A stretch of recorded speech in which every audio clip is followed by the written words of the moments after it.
Testament base. And we started learning the questions that Abai was asking Rabba. Rabba is the teacher of Abai. His first question was talking about Pase Birois. This is a well in the center with corners, which are called Diyumdin, a double wall.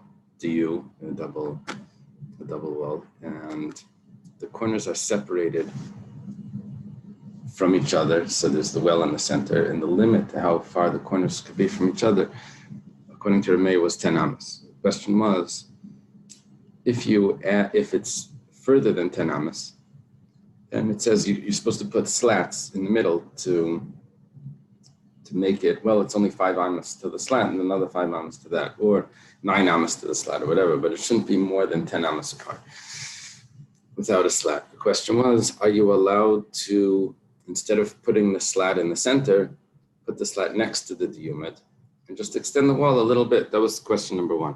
Herich b'diyumdim. Okay, question number 2 is where we're going to start. We're holding boy mine abaya. Okay, from the wide lines, it's 1, 2, 3, 4, 5, 6 lines down from the wide lines at the end of the line, right after Shin Mem, which is Shema Mina. It says boy mine abaya mirab. Another question. Yes mishalish esrei ama v'shlish l'Rab Yehuda. Mahu.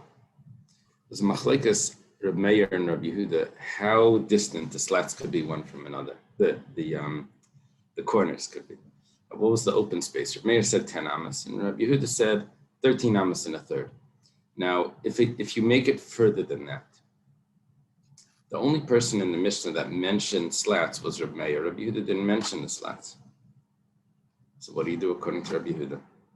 The question is, pshutin avid. Should you put in pshutin? Pshutin means just regular slats in between, somewhere in the empty space in the middle, just to make it that it's not a clear open more than 13 and a third amas. Interrupt the break, interrupt the breach in the wall. It's not a breach in the wall, it's just an open wall. But interrupt that 13 and a third amas by a slat. Or should you spread the wall longer and thereby diminish the 13 and a third until the 13 and a third? What's better according to Rabbi? They didn't tell us. Now,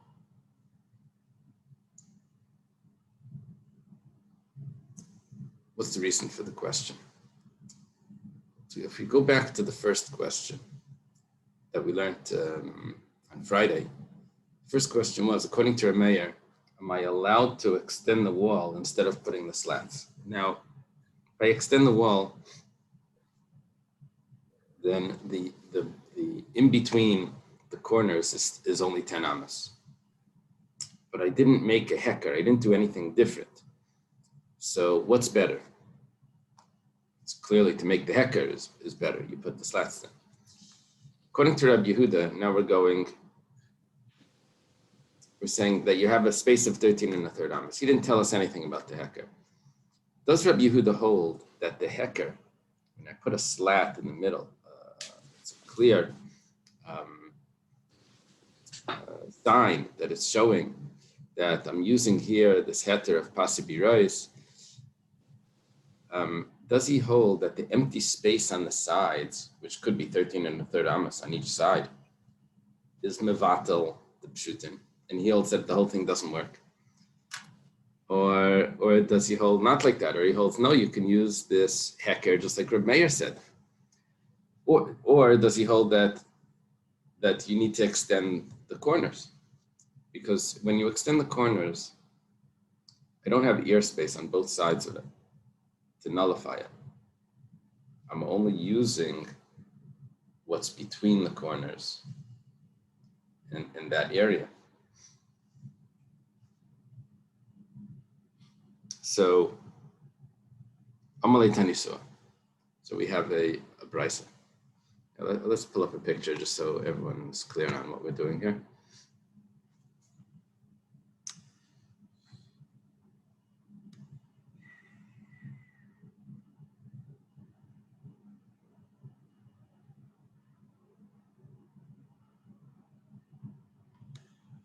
So let's go a little further.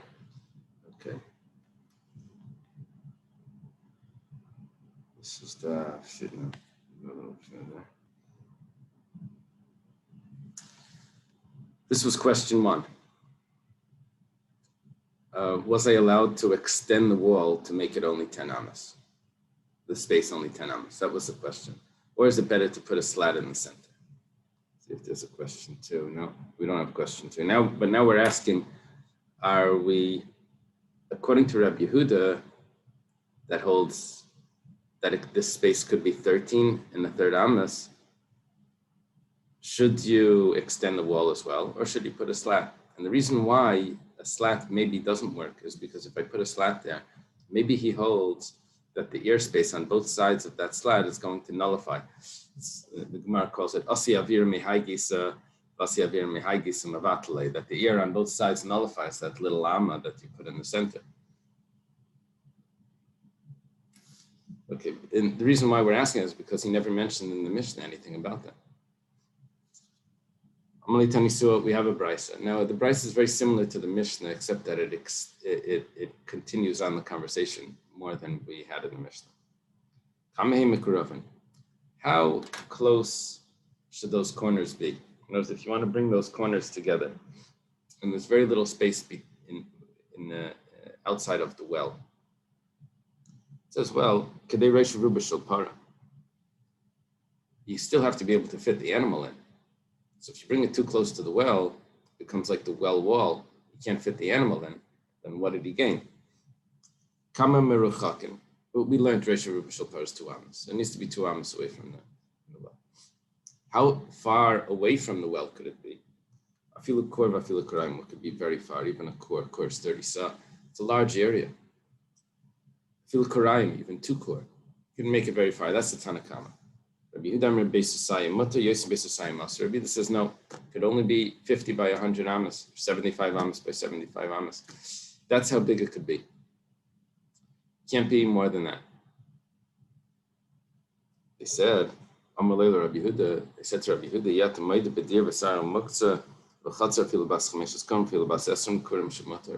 what do you say? Why are you limiting it to 75 by 75 amas? Why are you doing that? You have a large courtyard, you can have a large backyard, you can have a large deer. A deer is the area that they would section off a pen for animals in the field so that they should fertilize the ground. They would move it from place to place. Or sar is a type of, sounds like a prison. It's an enclosure that they would have in the city for animals. Could be very large. Why are you saying that? Why are you limiting the pasi birois, the walls around the well, corners around the well, to Beis Hasayim? So Zamalahem zu mechitza ve'elu pasi. Now that response we didn't have in the Mishnah. He said over there by the sar, the deer, the backyard, the court, the front yard, all of those are walls. But here we're going to limit it because this is just slats.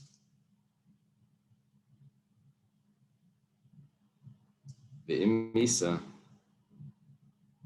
if you're going to accept that you don't actually put up slats, you only extend the corners, the misa, and if it's so, that you can't, when you make it very large, you can't start putting slats in the center to make it large, but you just extend the corners longer so that you only have 13 and a third amas space in between them.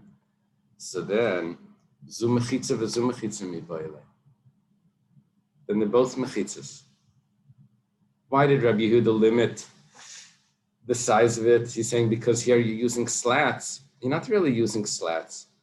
You don't have those individual slats that are breaking up the space of 13 and third amma. You have longer corners. That's a regular mechitza. That's not a slat. It's a hachikamer. Mar says, it's not, what we just tried to do is we tried to say that no, obviously Rabbi Yehuda holds that you put in slats, just like Rabbi Meir said. As it was unclear in the Mishnah what Rabbi Yehuda would hold to do. But here we have a proof that that's what you do, you put up slats. Mar says, no, it's no proof. Hachikamer, this is what he meant to say. Zuteris mechitza la, u'peitzah be'eser, v'ilteris pasan la p'tzisiyim b'shalish yasriyam b'shalish. No, it didn't mean that over here, you're actually using slats. Over here, you're actually extending the corners. So then what's the difference? He says this, when you're talking about a deer, sahar, and all of those things that you have real enclosures, you have a limit to how big a breach could be, 10 amas.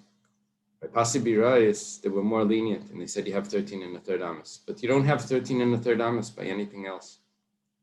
So therefore, who's to say that you can use pasin, just slats in the middle to break it up? Maybe you really need a full wall.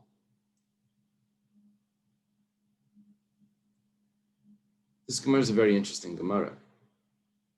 I mean, like every Gemara, but this Gemara is telling us something that is a little bit surprising. We could have learned Rabbi Yehuda.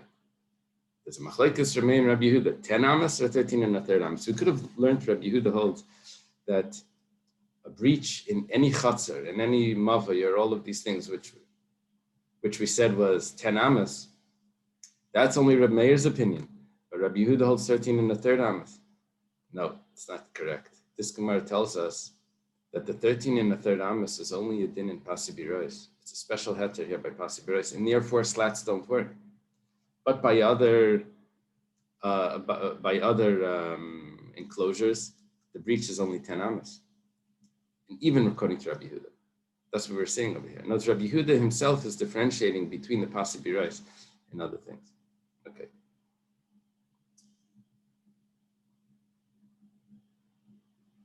Abaye has another question from his teacher, Rabba Bar Nachmani. So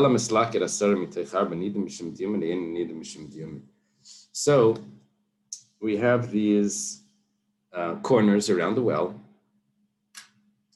And let's take a look at the picture. We'll see what we're dealing with. We have corners around the well.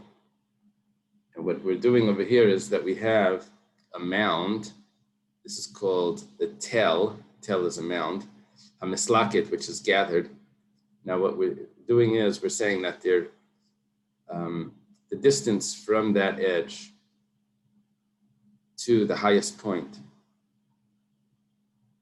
is under 4 amas, and the highest point is 10 tvachim. Could be even higher than that. It could be a larger incline. But whatever the case is that there is a depth of 10 amas that's reached within 4 amas. So it's considered a wall. As we can carve that out. That's what it's doing. We can carve out that we turn it into a wall. The question is, that's a heter that we use to make a wall regularly. When it comes to the well, we have another heter here that you don't need full walls, you just need corners. Do we combine the heter of a tela mislaket together with the heter of Pasi Birois? Can we get all of these types of heterim combined together to create a kosher enclosure, to create a Rosh Hashanah? You're adding one heter on top of another heter. Is it a virtual cutout? Yeah, it's virtual. That's virtual. That's not actually happening. No, I'm saying, so it's not that they actually went ahead and cut it. It just Yeah, that's part of the issue here. It's the imagination. You're imagining it. So Amalei Tanisua. We learned this in a brisa. It says Reb Shimon ben Elazar Eimer, Haisasham Evan Merubas. Let's say there's a stone, a square stone. Can a square stone on a corner be used as a diumid? Now, a diumid was a corner, what do they call it? A right angle that has 2 legs. Now, this stone, yes, you can imagine the legs in the stone, but it's also filled in. It's a square. So it has it in there, but it's filled in. So what you do over there is, you can do that. You can imagine that there's an amma going this way, an amma going that way at that angle, and it's considered a diumid. It's considered 2 walls. B'im lav. But if you won't be able to get an imaginary amma in there because the stone isn't large enough, going both sides, an amma to one side, amma to the other side, then ain't needed mishum diyuma, then it doesn't work. Rabbi Yishmael ben Eisha Rabbi Yechim ben Breka, Imer Haitzashem Eben Agula, Rein Kol Shil Tichakik Betichalak Beish Ba'amalakan Ba'amalakan Nid Mishum Diyumit, Mabin Mishum Ain't Nid Mishum Diyumit. Rabbi Yechim and the son of Rabbi Yishmael, the son of Rabbi Yechim ben Breka, he adds another point.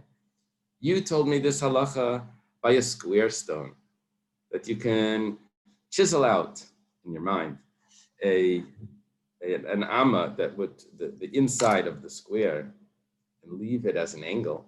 You could chisel that out. That's the first opinion. Rabbi Yishmael ben Eisha Rabbi Yechim ben Breka says that even if it's a circle, you can chisel the sides down to make it into a square and then chisel out the inside.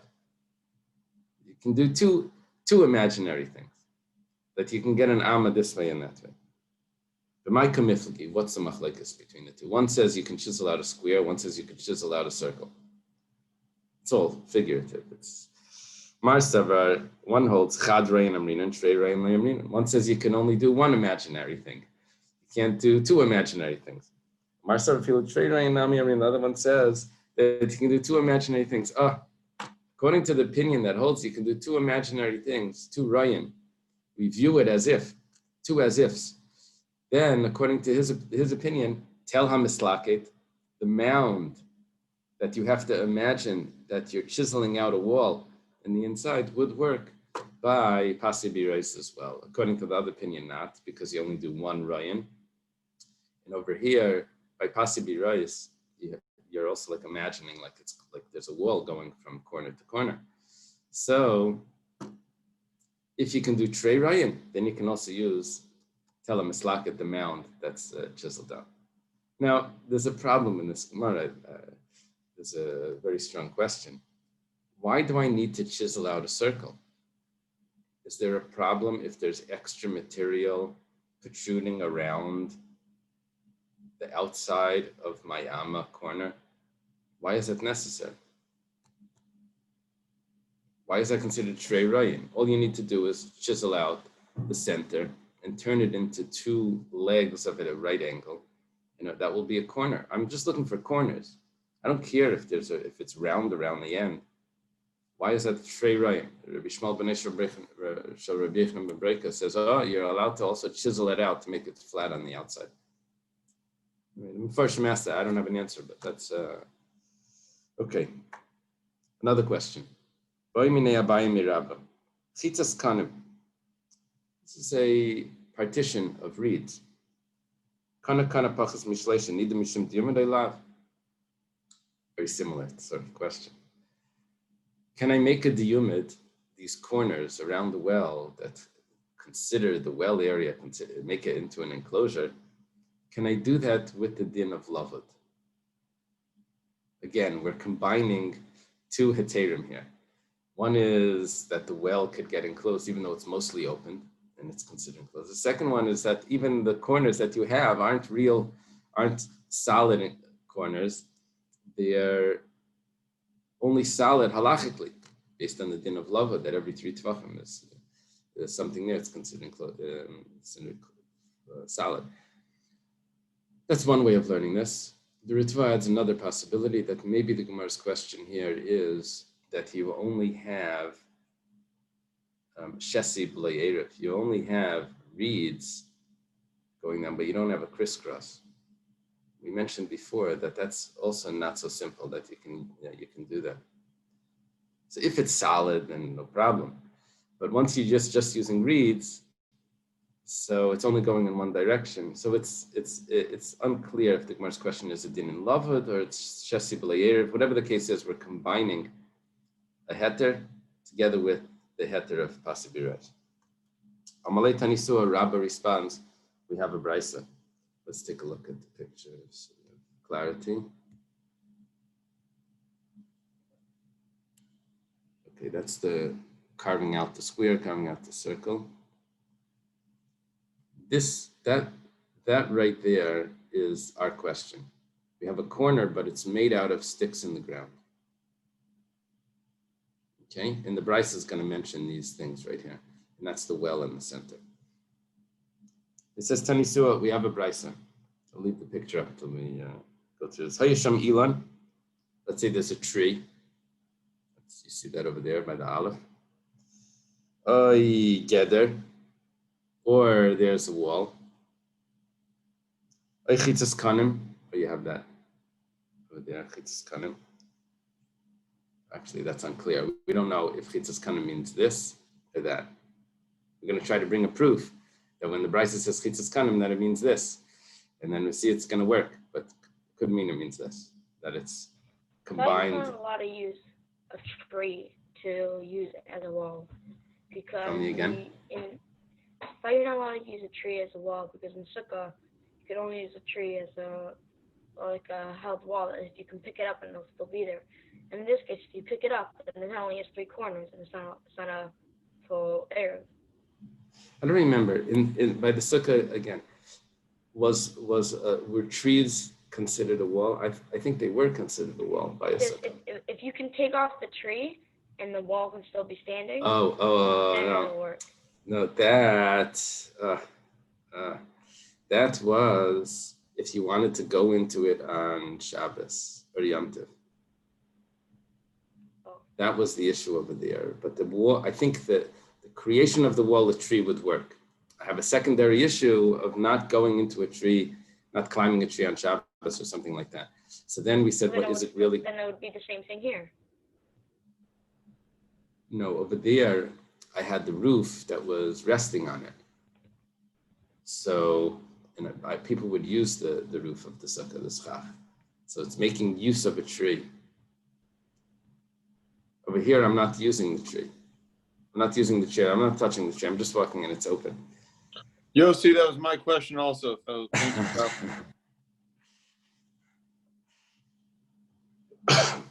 So, Nida Mishum Diyamid. All of those items are considered a double wall. My love, kana pachs mishleisha. You see it said over there, chitzas kinim. The wall that's made out of the reeds. It must be that corner, the far corner that we saw. That was a wall that was, the reeds were in the ground separated by less than 3 tvachim one from another, and it works. The Gemara says, Lai Gedraisa the Kani. It's a fence of reeds. Gedraisa the Kani means that it's a bunch of reeds that are protruding from one stem on the bottom. When it says Yihachi Hainu Ilan, so why does it have to say tree twice? Gedraisa the Kani is a tree. It's like a tree. And a tree is a tree. So why do you have to do that twice? When it says Velamai, so what do you want to say? Kana pachas mishleisha. You want to say that it's just sticks in the ground? Hainu geder, that's a fence. So what are you going to tell me? Trey gavni geder, that there's 2 types of fences. So trey gavni ilan, there's 2 types of trees. There's an actual tree, which is very thick. And then there's this type of tree, which is one branch on the bottom on the ground, and then it sticks out into chitzas kanim. Okay, so there would be no proof from there. Some say that he was actually asking not the question of can I use sticks in the ground 3 tvachim apart. He's asking if gedraisa the kani could be used. That's sort of it's like a bundle of reeds, but it's attached at the base. Gedraisa the kani mai. Can you use gedraisa the kani, this wall of this fence of reeds that sticks in the ground and then it protrudes out in different directions? Amalei tanisua. It's a mishnah or a brisa. If you have a wall, a fence, a wall, or a tree, or the chitzas kanim, it works. My lab, is it not? Gedraisa the kani. See, gedraisa the kani works. And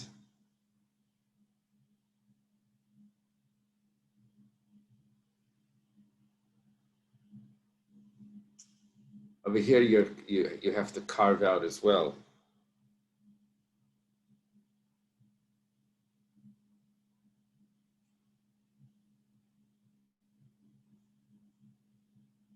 Not sure what you're carving out. I guess you're imaginary carving out from this. An amma this way and an amma that way. So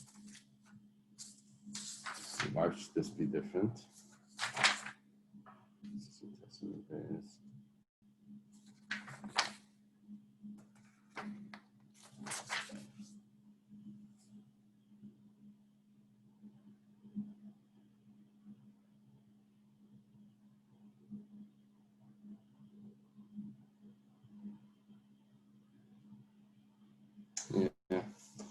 want to say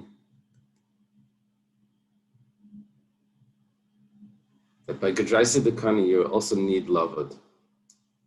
Okay, so then what's the difference between this and Kana Kana? Says no, Gedraisa Dekani, I don't need Lavud on the bottom.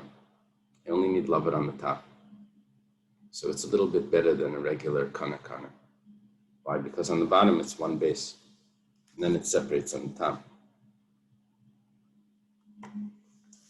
So my love Gedraisa Dekani, the Gemara says like Kana Kana, Pachas Mishleisha. If that's the case, then that's a regular fence. It's not a regular fence, but that's the category of a fence. Elamai Gedraisa Dekani. Hainu Ilan. What are you going to tell me? It's talking about the reeds that have one base and then they branch out on the top. That's a tree. Elamai Slach Lameim Tree Gavni Ilan. So what are you going to tell me that there's two types of trees? Well, Lachanam Tree Gavni Geda. Maybe what the Bryce means is that you're even allowed to use Kana Kana.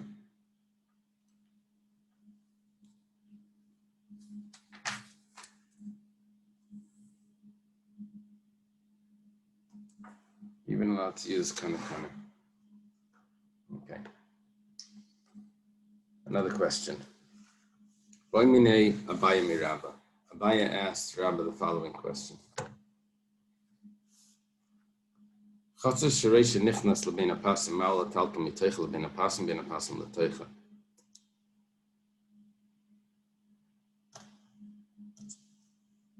about this well. Let's take a look at the picture.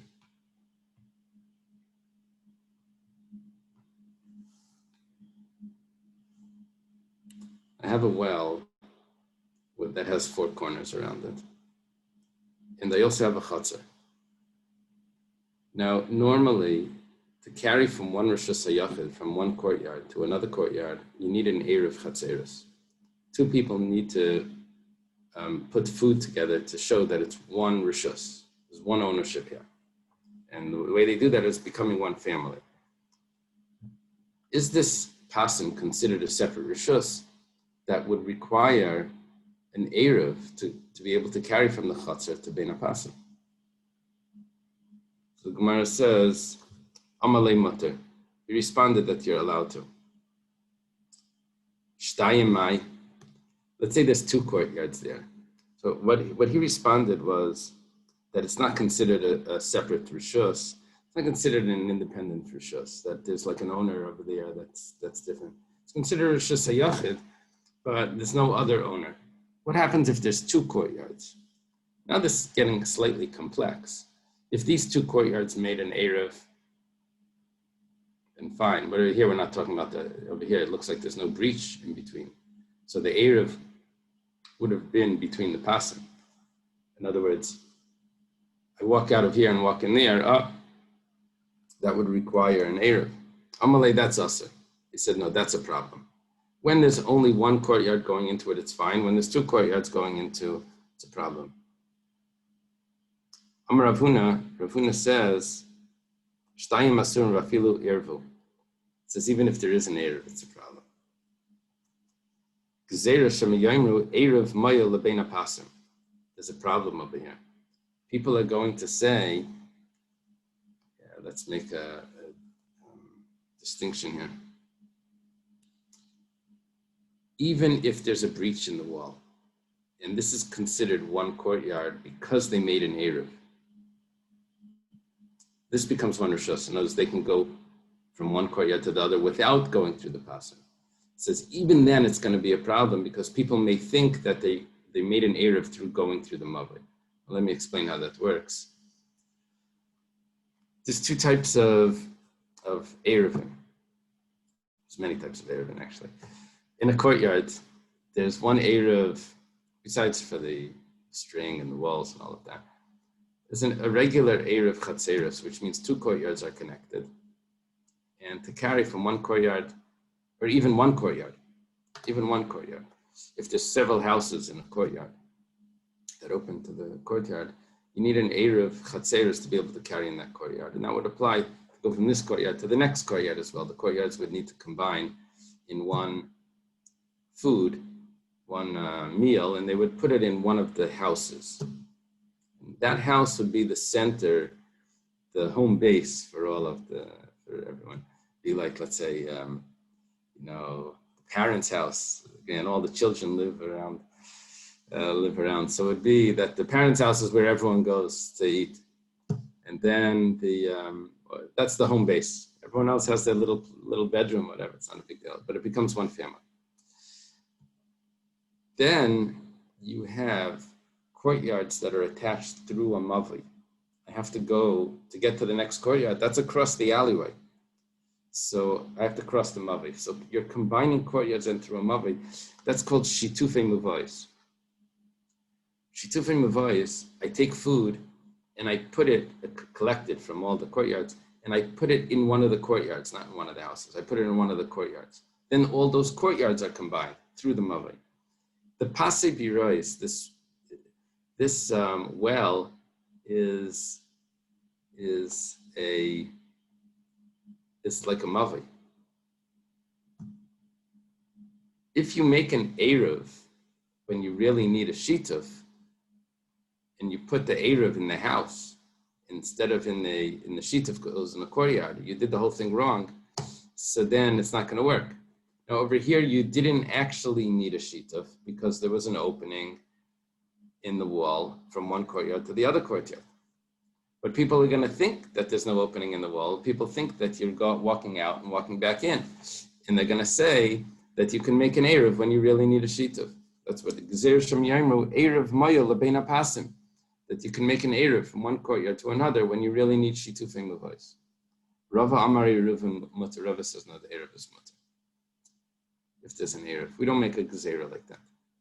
Amalei Abaya LeRava Tanya the Messiah Lach. Abaya tells Rava, I have a proof for you. If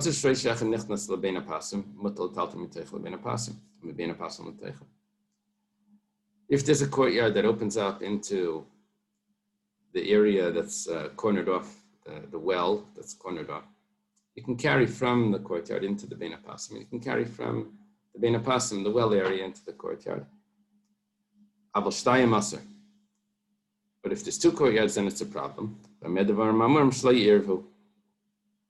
When do we say that it's a problem? If you didn't make an Eruv. But if you made an Eruv, it's fine. It's very strong.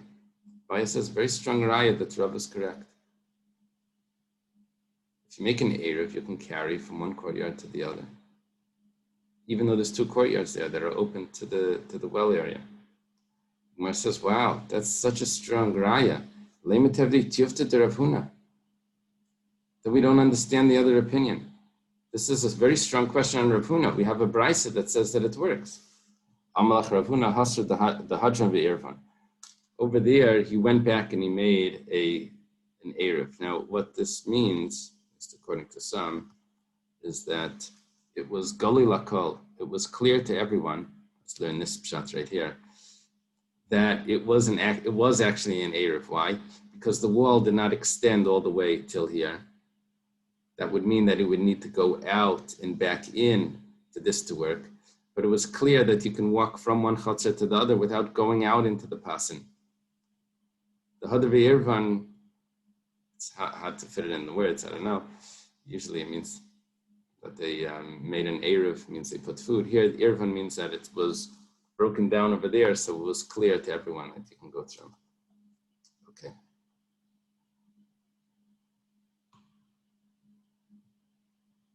Now we have some easier questions. Gemara asks, Abai again asks Rabba, Boy Minei Abai mi Rabba. Abai asks his teacher Rabba, Yav Shumayim b'Shabbos Mahu. What happens if the water dries up on Shabbos? This whole business was a heter to be able to get water. What happens if the water dried up on Shabbos? Are you allowed to carry in the pasim, in that area? Amalei responded, Klum nasas mechitza b'shvil mayim. The whole mechitza was only for the water. Mayim ein kan, mechitza ein kan. No water, no mechitza. Doesn't work. Special heter for drinking water for animals. Boy Ravin has a question. Yavshu mayim b'Shabbos, ubo b'Shabbos mahu. Let's say it dried up, but then it rained. And now the water's back. I got it the first time that that if it dries up, there's no Eruv. But now it rained again. And now it's not talking about a well here, it would probably be talking about a cistern, a water collection. And now there's water there. So does the Eruv come back? Does the pasin function again? Amalei, Yavshu, Amalei Abaya says, Yavshu b'Shabbos leiti bayilach. If it dried up on Shabbos, that's not a question for you. Because I already asked Mar. Mar means Rabbah, the master. I asked the master already. And he responded that it's forbidden. Abai is a student of Rabbah. He asked Rabbah, his teacher, and grew up in his house as well. He asked him, and he said that it's usher. So that's not a question. So then the water coming on Shabbos is also not a question. What happened here? You had the walls already, but it wasn't able to function because you didn't have the water. So now you have the water. So it's as if the walls were made on Shabbos. And what's the din of a mechitza that's made on Shabbos? Betanya was taught in a brisa. Kol mechitza yisur b'Shabbos, bein b'shegig, bein b'mezid, bein b'ainis, bein b'ratzon shmei mechitza. Mechitza that's made on Shabbos works.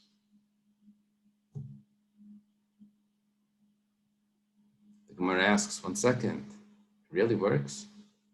It works one way, the wrong way. It works that if you throw from Rosh Hashanah into that new made mechitza, that you chayev chatas, because it's now Rosh Hashanah, but you still can't carry in there. It only works the wrong way. So what are you telling me when it rains on Shabbos? That now you can carry in those pasin because it's a mechitza? It's not a mechitza. It's a mechitza, yeah. If you throw from Rosh Hashanah into it, you're going to be chayev, but you still can't carry in there. So the Gemara says, Ki yitmer de Rav Nachman amezid itmer. That is a special gezerah that was only said for a mezid. You can't carry in there when the mechitza is made on Shabbos, the mezid. I think what they do if the Eruv breaks in the camps or whatever, they tell the kids to stand in a line. And I think then they get a guy or something to fix it. And then the kids can walk away. And they don't tell the kids why they're standing there. So the kids become a wall, something like that. So they do it in a way, if it's done b'mezid, then it doesn't work. If it's done b'shegeg, then it does work. So here, what's happening is you didn't tell the rain to come. Maybe you did, but that's not counted. So what's happening is it rained on Shabbos. You're allowed to carry there. It wasn't amazing that you made mechitzas. It wasn't on purpose that you made a wall. The wall was there. You just weren't able to use it because there was no water. And now that it rained, you're allowed to use it. Point of clarification, Rabbi. Yeah.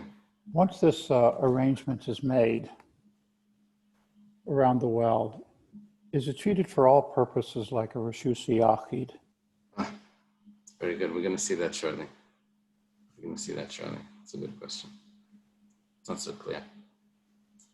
Because if it is, and then change of circumstances could cause it to cease, you're all of a sudden in a position where people relying on the condition, and now they're going to be over on a derisa. Right. Let's see. In the following Gemara, you'll get a little bit more clarity on that.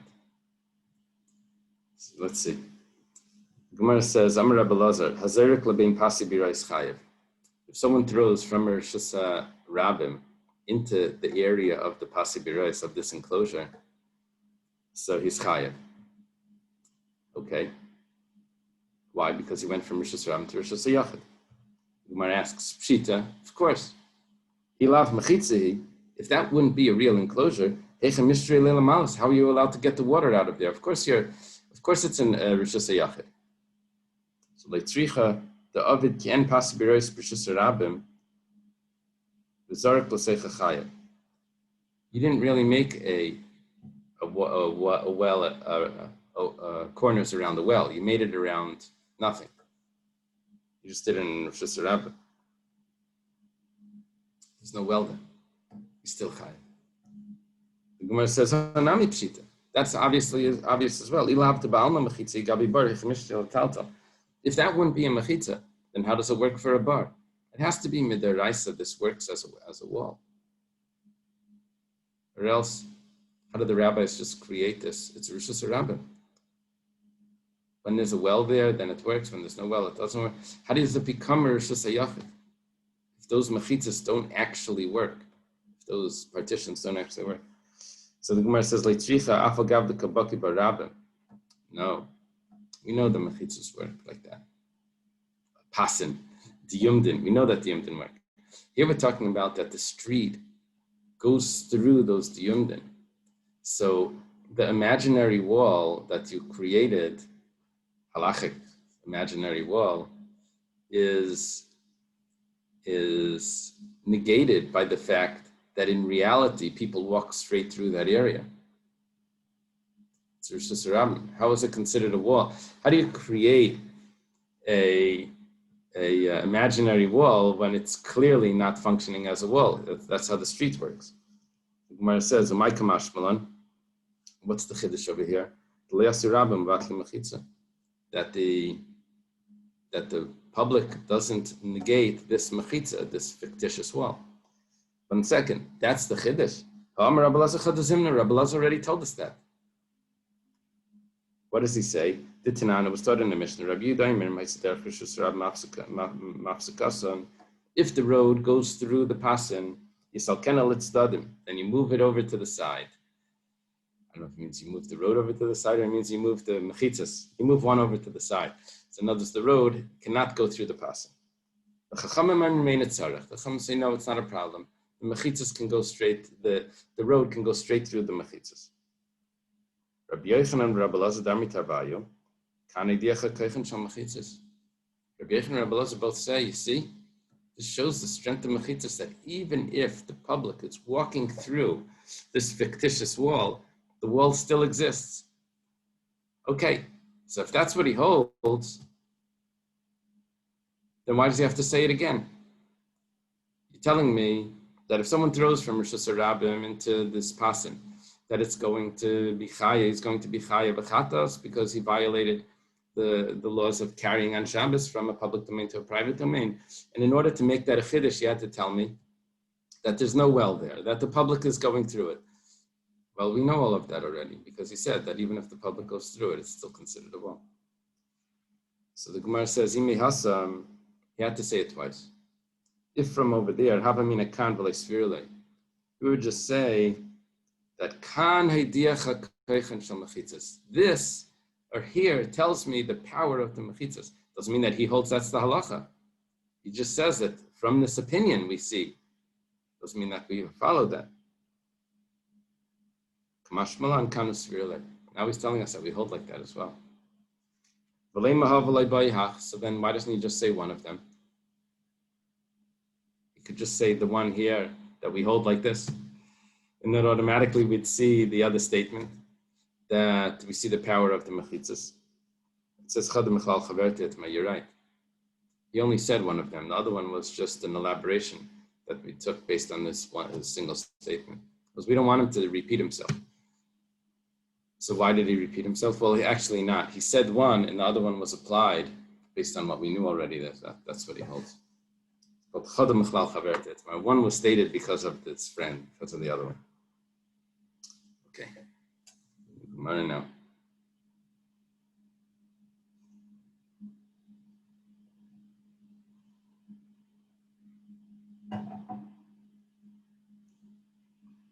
Tanan Hassam. Start in the Mishnah. I'm sorry, I skipped the heading. You're allowed to bring the corners closer to the well. Tanan Hassam. You shouldn't stand in one domain and drink in the other domain. It means to put your head over to drink from a drip or something. Unless you put the majority of your body into that place. And there's a concern, according to our Gemara, that you might take the water back to where you're standing, which would be crossing the domain line from Shasayachid into Shasram and the opposite.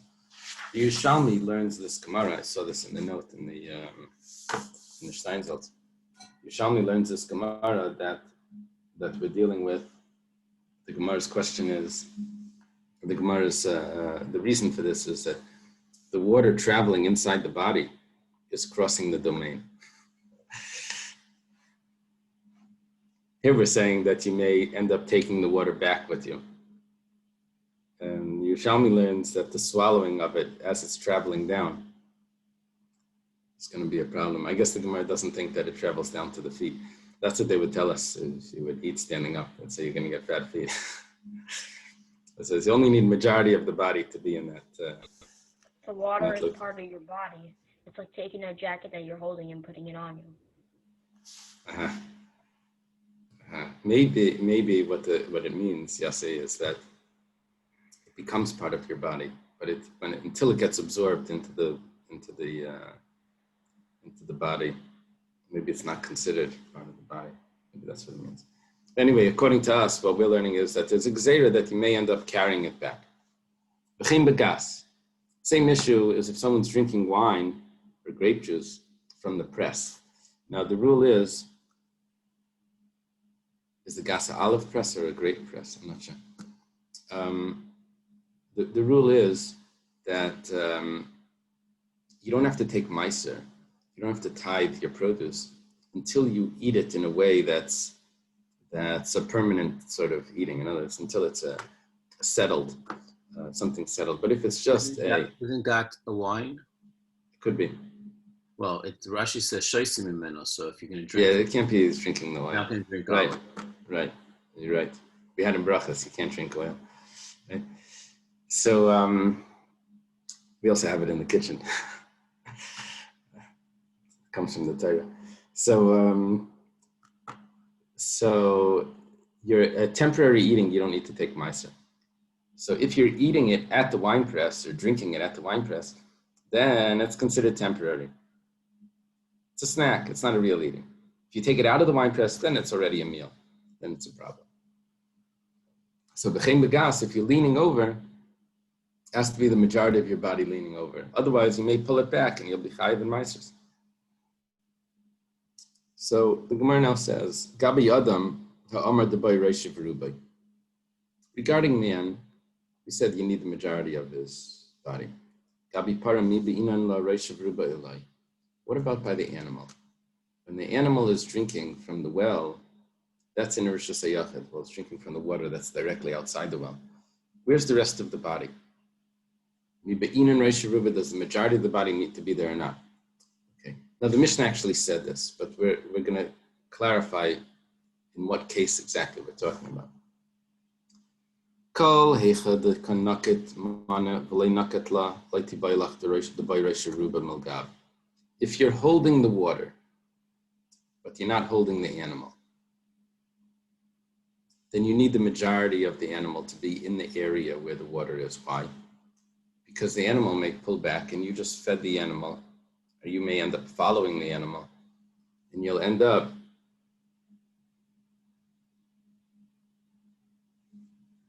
may pull the bucket back with it outside the domain.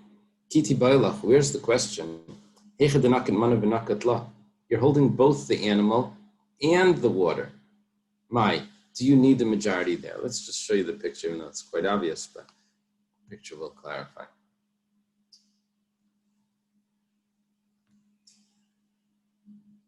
Here, he's holding the animal. Is he holding the water there? One second, let's start with 24. Here's where our question is. He's holding the animal, and he's holding the animal by the afsar, it's the rein. And he's also holding the bucket, the mana. Mana is the bucket, the kelim. Does he need to have the majority of the animal inside or not? He's holding both. What's the concern? The Gemara says, Amalei Tanisua. We learned it in the Mishnah, the Brisa, the Mishnah. You need to have the majority of the animal inside. My love, is it not? The nakat love and nakat mana, that he's holding everything. You still need it inside. It's a proof. that you have to have the majority of the animal within the partition. Gemara says, lie. You have no proof from that. The Mishnah didn't say that you're holding both. The nakat manav v'loi nakat la. He's holding the vessel, but he's not holding the animal. That's why you need to have the majority. If you would be holding the animal, you don't need the majority. Gemara says, 1 second. Are you allowed to feed an animal like that on Shabbos? You hold the bucket, but you don't hold the animal? But Tanya, but we have a brisa. Now we're going to learn this brisa one way, and afterwards we're going to say that's totally not what the brisa meant. A person is not allowed to fill up a bucket and put it in front of his animal on Shabbos. But you're allowed to fill up the bucket and then spill it into the trough. And it drinks on its own. We're asking, are you allowed to hold? The Gemara thinks that what this brisa means is that you're not allowed to hold the bucket in front of an animal and let the animal drink from it.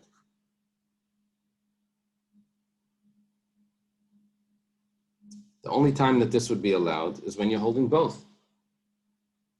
The Gemara says, no, that's not what this brisa is talking about. You're creating an issue here, but that never existed. Brisa is talking about something totally different. Itmar Allah, it was stated on that. Amar Abaya. Let me show you the picture before we learn this. What this brisa is referring to is this case right here. The animal is in a Rishus HaYachid. The trough is in a Rishus HaRabim. The water is coming from a Rishus HaYachid.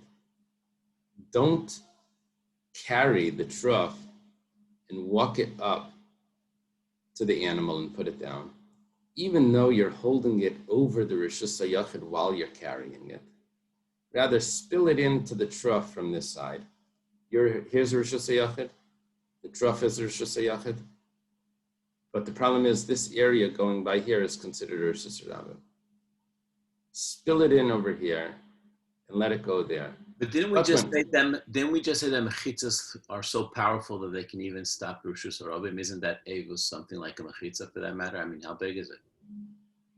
Yeah. The Avos we're going to learn is 10 tvachim high and 4 tvachim wide, so it's going to be a Rishus HaYachid. And what we're saying is, even though it's a Rishus HaYachid, but don't walk in the Rishus HaRabim carrying it over the Rishus HaYachid. You're saying not to walk on the because you may end up doing something, as we'll see in a moment.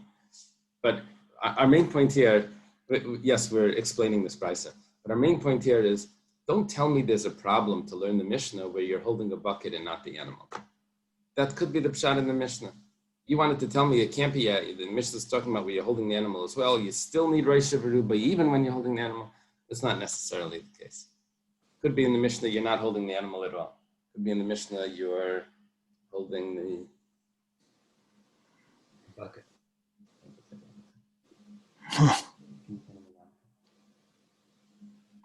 Rabbi?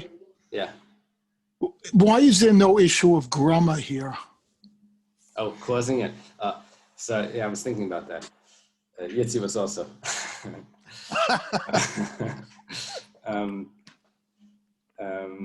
The thing here is, it's not that you're pouring it and it's going into Rishus HaRabim. You're pouring it in Rishus HaYachid and it's staying in Rishus HaYachid.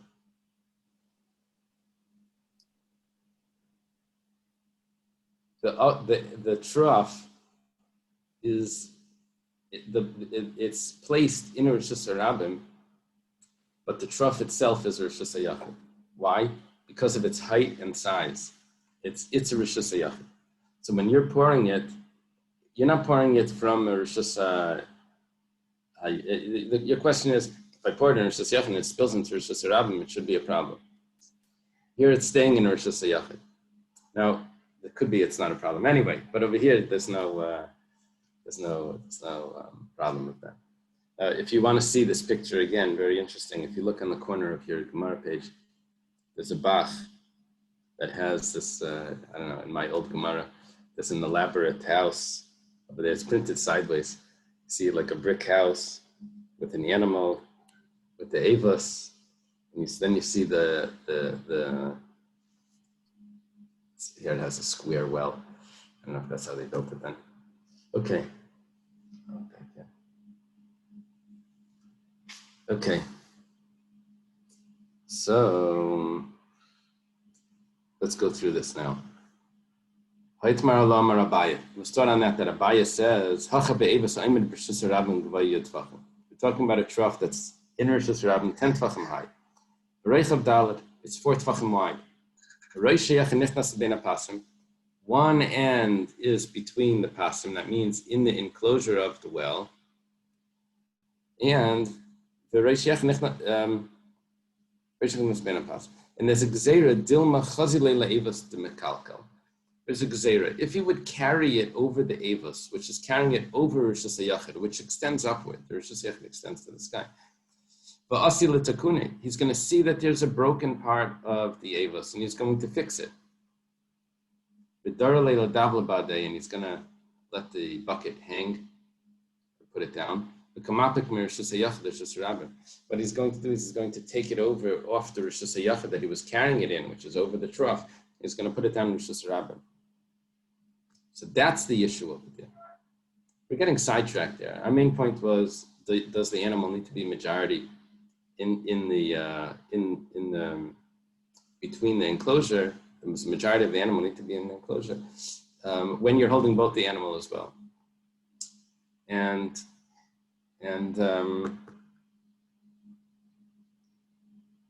we're saying that here we're talking about where you're not holding the animal. You said, "Oh, are you allowed to feed an animal like that?" You said, "Yeah." The Brisa doesn't mean that you're not allowed to feed an animal when you're not holding it. The Brisa is talking about this whole secondary issue of carrying a bucket over it. It's a different story. Gemara says, "What are you worried about? You're going to carry the bucket over the trough, and then you're going to put it down because you're going to see a break in the trough. And then what's going to happen? So you took it off the Rosh Hashanah and you put it in Rosh Hashanah. When you were carrying it over the Rosh Hashanah, did you intend to take it out of the Rosh Hashanah? Are you chayav then? If you're not doing that, we only have a concern that you might do that. So there's a gzeira here. But even if you did do that, would you be chayiv? That, and therefore we should make a gzeira? You would only make a gzeira if you would really do that, you would be chayiv. But here you're not doing that.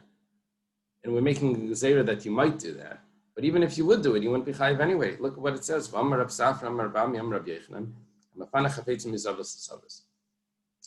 is moving an item in his house from one corner to another.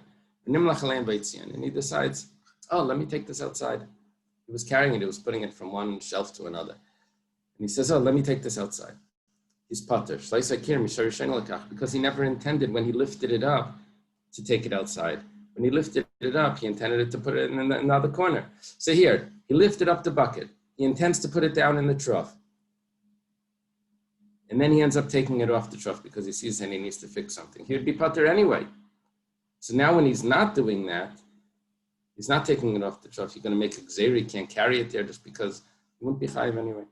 Elazimnin the misakin love, ahadar maya love, kamayel mishasar abim l'shasar yachid. Gemara says that's not our problem.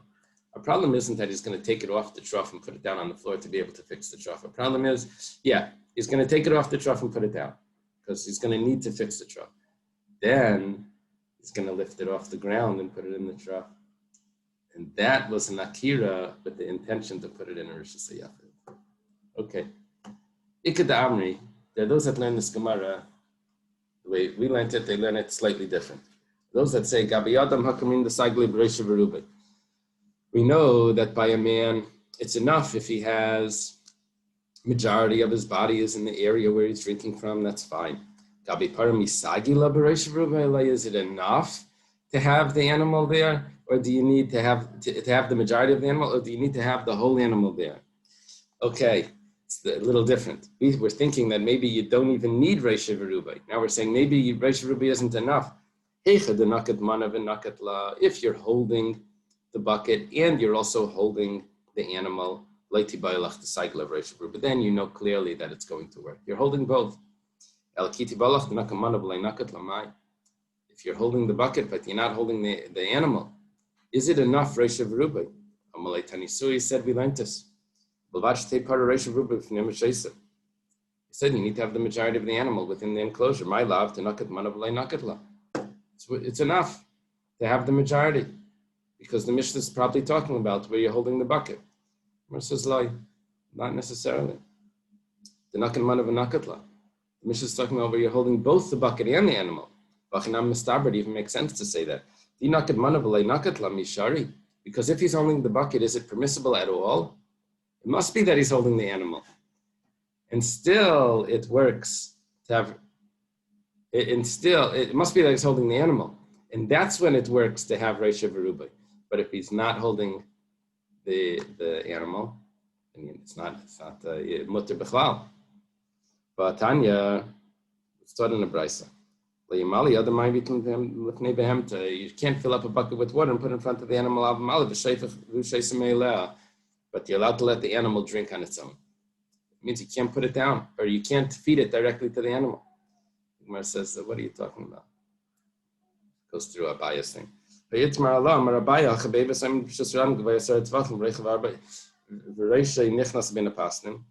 Zimnin, the Chavzi, Lavis, the Mekalkabas, the Tukuni, the Derle Dabba, the Kamafik, Mershus Yachadus Rabin.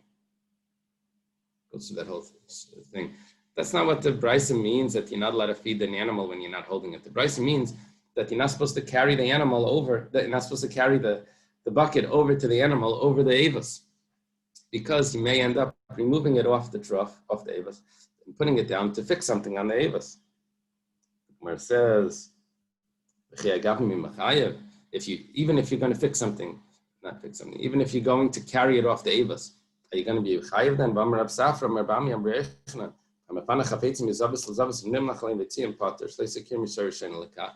If someone carries an item from one part of his house to the other, and then he ends up taking it outside, he's puttered anyway.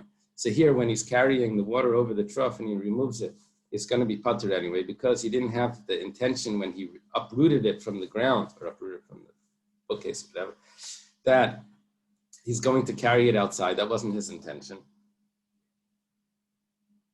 So why are you saying that there's going to be a problem if he takes it off the trough and puts it down? Gemara explains the opposite.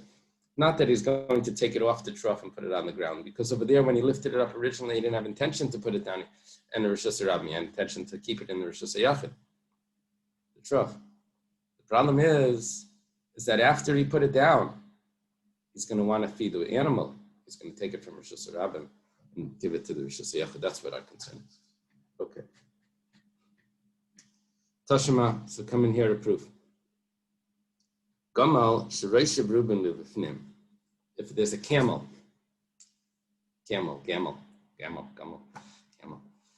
is the head and its majority is inside the Rosh Hashanah. You're allowed to stuff it.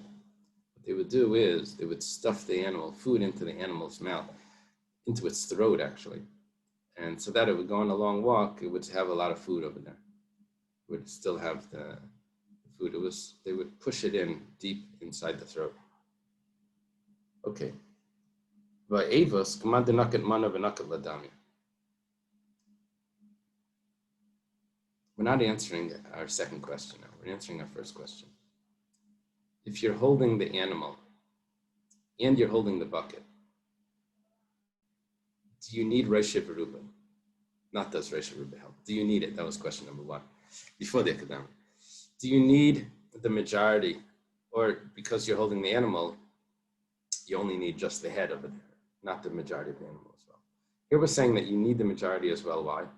Because we see from this that you're holding, in order to stuff it in, you have to hold the animal and you have to hold the food. So you're holding the food and the animal, and nevertheless it says Reisha Veruba. For Kabin and Reisha Veruba, you need Reisha Veruba. We have an answer to the question. Umar says, camel is different. Camel has a long neck. It's very easy for it just to turn its neck. And it's going to be outside the Rishus. That's why you need Reisha Veruba. Over here, it's more Chamerdik. Normally, by an animal, you don't need Reisha Veruba. If you're holding it, it's good enough. But over here, because the neck is long, it could still turn around and it could get out of the Rishus. Toshima, come and listen, another proof. An animal, doesn't say a camel. Any animal, if you're holding it, you need to have the majority. Even when you're stuffing it, you're holding it and the food. You need to have the majority inside. But if you're stuffing the animal with food, you need to have both. You need to have the majority inside. The Gemara says, well, maybe that's not a problem. My behema nami diktani. Which animal are we talking about? Gamal, it's a camel. You don't have a proof. It says animal, but maybe it's referring to a specific camel. A specific type of animal. That's the camel. It says vatani behema, vatani gamal. Then why do I need two brises? It must be this is referring to a regular animal. Any other animal. The Gemara says, midi gabi adadi tanya. Does it say these two brises one after another? They were taken from different sources.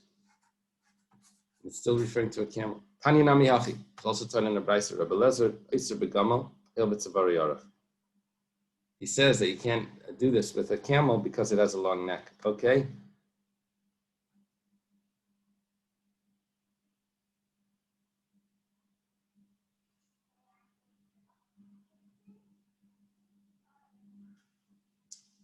Okay.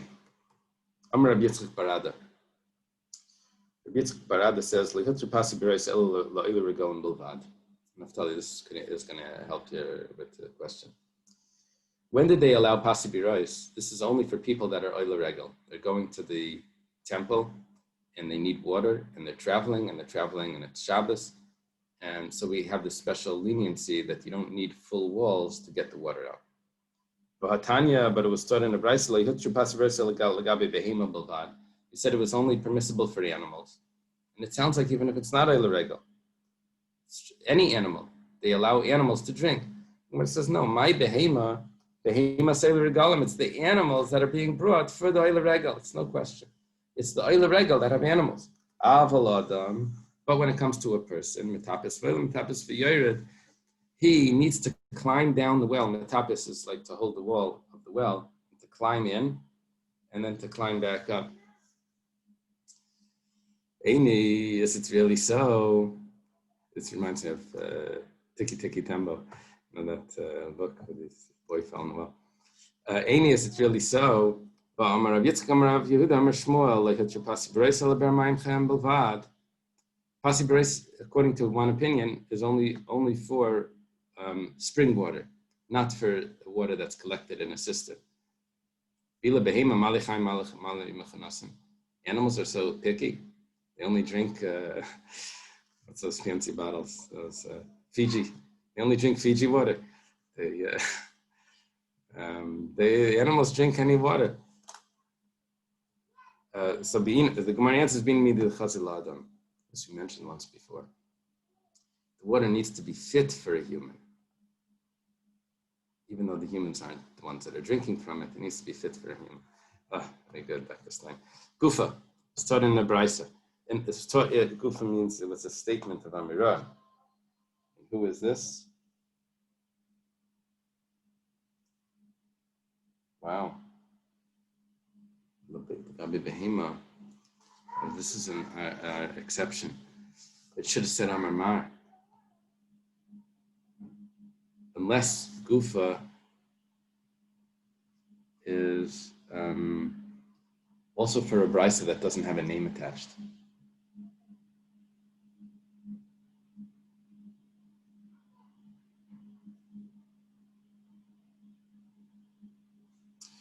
Was